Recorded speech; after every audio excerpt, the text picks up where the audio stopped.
Want to save tens of thousands of dollars? Of course you do. You're listening to Queer Money episode 373, and we're sharing exactly how to do that. Now on with the show.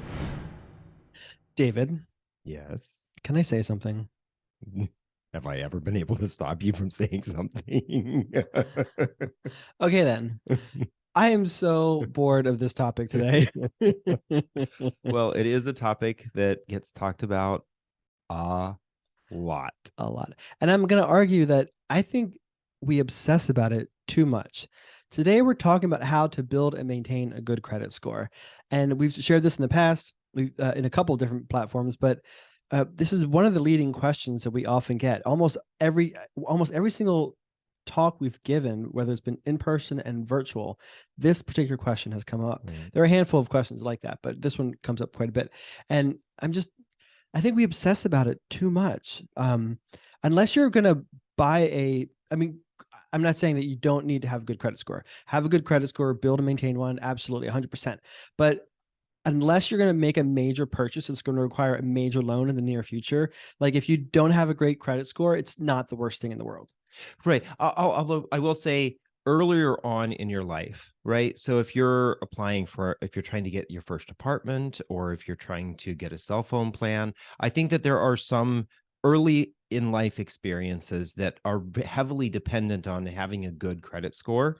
But if you're a little bit older, I would say if you're in your 30s or older, you probably have those kinds of experiences under your belt, and the impact on your everyday life, your everyday purchases, your credit score may not have a huge impact. 100%. And we know the demographics of our audience, and those younger LGBTQ folks simply aren't listening to our show quite yet. They will someday, though, but not quite yet. Well, all that to say, I think we obsess too much about it, paid too much attention to it. I'm not averse to having a good credit score. Obviously, I think it's an important thing to do, but I think we just stress about it too much. Yeah. So in that regard, this is good news. LGBTQ respondents to the Motley Fool Debt for Guys LGBTQ Money Study, and hopefully the community overall, report on average having decent credit scores. Yeah, and I think this is another one of those statistics where we can get so caught up in the general narrative of woe is me, woe is we, because we as queer and everything about our lives is so miserable. Well, this data actually kind of shows that in this particular case, that's not the case. And so I think we need to highlight these kinds of things a little bit more. Absolutely. About there are things that our community is doing well, that a lot of us can and should be doing well, and we need to be proud of that. Let's celebrate those kinds of things. Yeah. So 61% report having good, very good, or excellent credit score. That's actually 24, 22, and 15% respectively. So since we're doing these bonus episodes, we wanted to share with you 3 ways to improve or help build your credit score. I'm going to jump in here because folks, our sponsor Capital One has a credit scoring tool that I personally think is the best credit scoring tool out there, in part because it doesn't barrage you with credit card offers.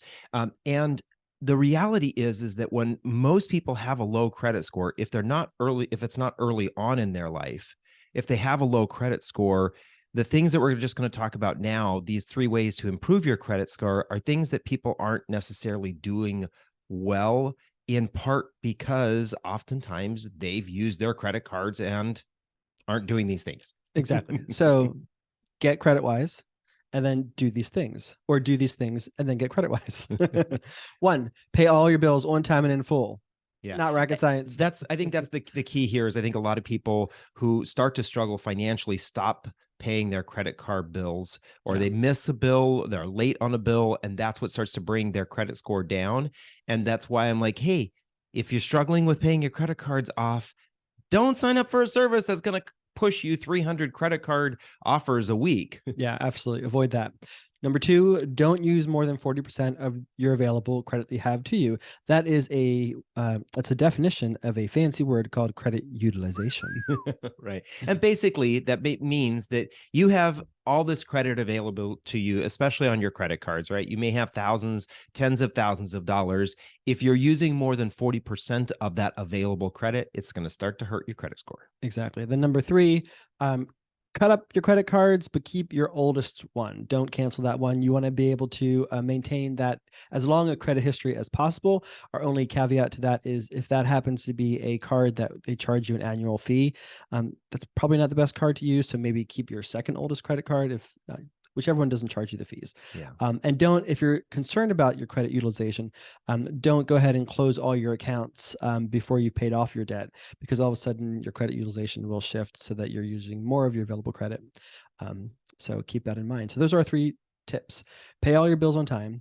Don't use a whole bunch of your available credit, and keep your oldest credit card that you have available to you. Oh, and number 4, sorry. Sign up for CreditWise. There you go. Stay tuned for your Queer Money takeaway from this episode. Thank you for listening to another episode. Here is your Queer Money takeaway. Unless you have a major purchase soon that'll require a major loan, stop stressing about your credit score.